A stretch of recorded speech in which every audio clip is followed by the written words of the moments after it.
Watson to join us via video Skype just briefly to give us a breakdown of an article I worked on with him this morning. Obama hit struggling Americans with energy rate hikes. This is a big deal dealing with Agenda 21. And then segue into Libya, another article he did. NATO hands terrorist who killed U.S. troops control of Libya. Al-Qaeda gets new home as rebels seize Tripoli. I mean, now that they've pretty much taken over and Gaddafi's scurrying around somewhere, now it's just going to be an endless civil war, which is exactly what they want. Paul Watson. Well, that's right, Alex. And I mean, back in on July 8th, I wrote an article, and also I was on your show when Mike Adams was hosting it. And the headline of the article was, U.S. wants Gaddafi toppled by September. The United States and France have set a deadline, September 2nd, to topple Libyan leader Colonel Gaddafi. And basically, at that time, they were saying to him, look, if you don't step down now, we're going to launch a massive bombardment of NATO, and we're going to basically bomb you out of there. And that's exactly what happened on Saturday and Sunday. You had NATO jets, RAF fighters, bombarded Tripoli, and then the Al-Qaeda rebels can now storm in and steal the 144 tons of gold and take over the country and basically turn it into an extremist backwater. Libya, of course, because Gaddafi had spent most of the oil money he'd reinvested it in the country. They had one of the highest living standards in the region. Now that's all going to be eviscerated. And I mean, that's why the middle class supported Gaddafi in the first place, because relatively in comparison to other countries in North Africa and the Middle East, it's a good standard of living for those people in Libya, in Tripoli, in the major cities. So now that's all eviscerated. You've got Obama and Cameron, you know, grandstanding at the glorious victory as if they commanded the army themselves. And basically it's going to turn into another quagmire once those extremists get control. It's going to turn into another Iraq. And of course the irony is that the very terrorists who killed US troops in Iraq and Afghanistan, the same Al-Qaeda that was funded by MI5 in 1996 to assassinate Gaddafi, is now going to be firmly in control with globalist blessings in Libya. Well, again, you're anti-America, anti-England, that you don't support Al-Qaeda. Would you like to apologize for not supporting the glorious Al-Qaeda? Oh, I'm just still surprised that those people that rioted and looted in the UK a couple of weeks ago aren't the legitimate government, because I thought that's how we do business now. I mean, they were called protesters.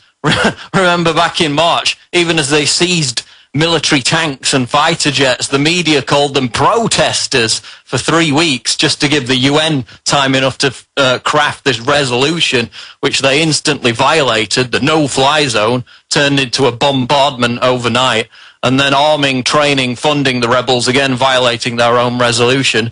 And now we come to this Operation Mermaid Dawn endgame, and of course the establishment media is all joyous at these celebrations as if it's some organic uprising.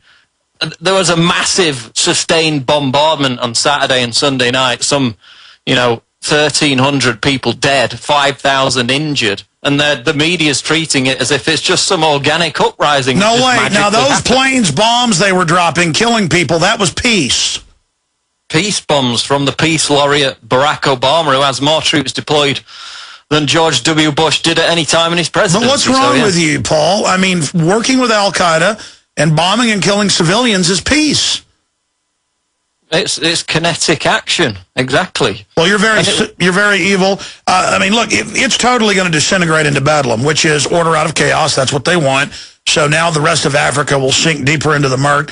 What about the fact that the White House responded to us in February, and now it's totally confirmed? They're saying they're going to shut down most of the power plants not owned by General Electric, who's been given the waivers. This article we've got out today is so important, Paul.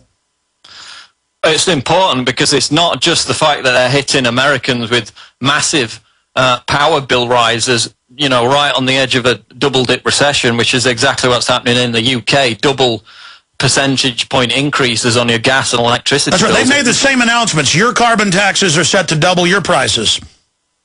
Yeah, and it's not just hollowing out the American industry.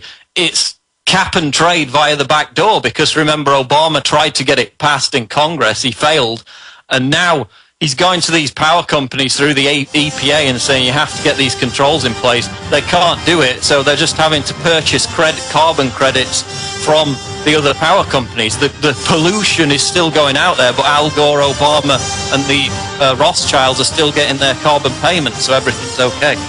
Well, that's good. Al-Qaeda isn't victorious. That's pro-America. Only the insiders get to have power plants. The prices are going up. That's good. And so it's wonderful. We're going to be talking with Webster Griffin Tarpley, who was recently in Tripoli under the bombardment, reporting for Infowars.com in a moment. Some of his colleagues that he knows have been wounded in the humanitarian bloodbath that is known as Nobel Peace. We're going to be looking at that and reports of a Gaddafi counterattack, fake dead Gaddafi photos drifting around. This is quite the spectacle and the new model of how the UN will invade you. They will fund terrorists to attack. They will uprise. If you fight back in any way, you will be bombarded with kinetic love bombs. And if you're not for Al-Qaeda, you're un-American. Now, I guess I'm an American then, because it's admitted, and we have the quotes here of the rebel leaders, that they've killed Americans in Iraq and that they still hate America. Well, then why would our government be doing this? Because they don't like stable countries. They want to destabilize all of Africa even further. So that's coming up with Webster Tarpley. Watson, finishing up with your central article. I've seen the articles in England in the London Telegraph just a few weeks ago. Power prices set to double in the next 3 years.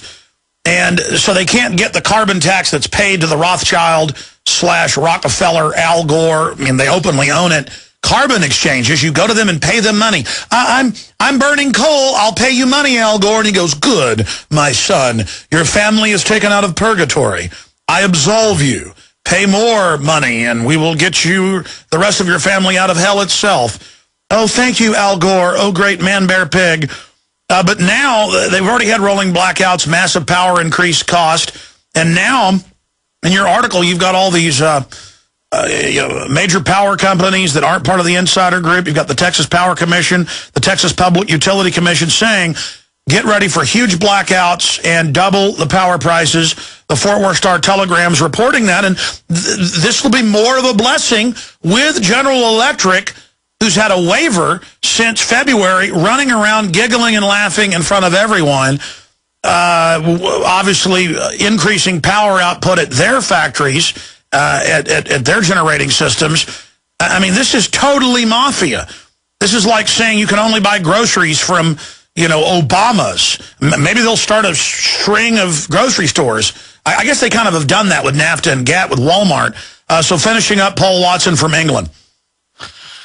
Well, precisely. I mean, GE gives Obama $500,000. They get the waiver. That's how it works. That's Chicago land for you. But this is tens of billions of profit conservatively over the next few years for $500,000. Well, precisely. I mean, it's over $100 billion just in the immediate cost that these power companies will have to pay. And as I said before, even if you believe that carbon dioxide and these other greenhouse gases that they're talking about are, deadly killers, they're going to be emitted anyway. It's just the power companies are going to buy the carbon credits from Al Gore, the Rothschilds, and Obama, who is also invested in it, and they're going to pass the cost on to the consumers. That's why our bills are going up 20%. But the Rothschilds have yachts and private jets that put out a special gas that counteracts the devil carbon dioxide. So you want to pray to them. Did you know that the Rothschild flatulence is actually the only gas humans live off of? Well, precisely, and, Ted Turner can have 5 kids, Rockefeller can have 6 kids, but overpopulation is a problem. We can't have any. The thing is, though, I mean, look at this. UK faces green agenda backlash as energy prices rise. For the moment, they're going up 20%. They'll go up more next year. But that's also the amount that they spend on so-called green energy, and this is the same in both countries, and it mainly goes on wind turbines, which are notoriously inefficient. In Northern Europe, when we get cold weather like we did last winter, coldest winter in 100 years, they don't work. You have to get really powerful winds for them to work, and even then, they're so much more expensive to run. They always break, you know, birds are flying into them. You can't maintain them because they're out in these isolated locations. And all our money is being spent on this because they've got this commitment to generate 20% green energy. I think it's wonderful. The next 10 years. I think it's totally reasonable that insiders get waivers from not having to buy health care on Obamacare, and that General Electric gets a waiver that they wrote. I mean, they wrote it to shut down their competition. I think that's fine. And I think Al-Qaeda taking over Libya is a wonderful thing. And I just, again, I'm really ashamed that you're not for Al-Qaeda, Paul. Well, I guess that, you know, as long as we do pay our carbon credits, at least the space aliens won't attack, because that's what the NASA scientists told us last week. Space aliens are concerned about global warming. If we don't line the pockets of Al Gore, the first carbon billionaire, you know, E.T. might come and get us. So, by the way, Jaron, actually, when I talked about this yesterday, did post the Guardian article. A NASA-funded scientist, and this is the London Guardian headline, came out and said, pay Al Gore the money or the aliens are going to kill us. I mean, Paul, next they're going to say Freddy Krueger's coming if you don't pay Man, Bear, Pig. And, of course, I joked about the flatulence of the Rothschilds. They are now in Europe, and it's starting in the U.S. Canada already passed it, the cow flatulence tax. And so they're saying that cow's flatulence is going to kill the earth, even though the earth's always been covered with herbivores, bovine creatures. I mean, you know, they wiped out the tens of millions of buffalo and replaced it with a animal that can breed with it, another type of domesticated cow. I mean, it's insane. They say aliens are going to get us. Cow flatulence is evil. Pay Rothschild more money. I mean, you could not make up a joke this disgusting and this sick. They're paying a sheep flatulence tax in Australia now. And they're openly, the New York Times had the headline 3 years ago, a tax on breathing. They're not playing games. And there's all these weird goody two-shoes running around who, like, get off on hating themselves and they want to pay a tax for breathing. These are mentally ill people, Paul. Well, yeah, save the planet, kill yourself. But these people are in power. John Holdren's in control of the geoengineering. And then you've got this Plandopolis agenda, which is what the big oil companies and the British government put out a couple of years ago, where they say, if you want to drive a car, you're going to have to apply for permission from the government. We're going to have a global food council. You're going to get meat as a rare delicacy, maybe once a month. And incidentally, they've got trendies posing as patriots, liberal filmmakers making movies about the same plastic cities we're all going to have to go live in.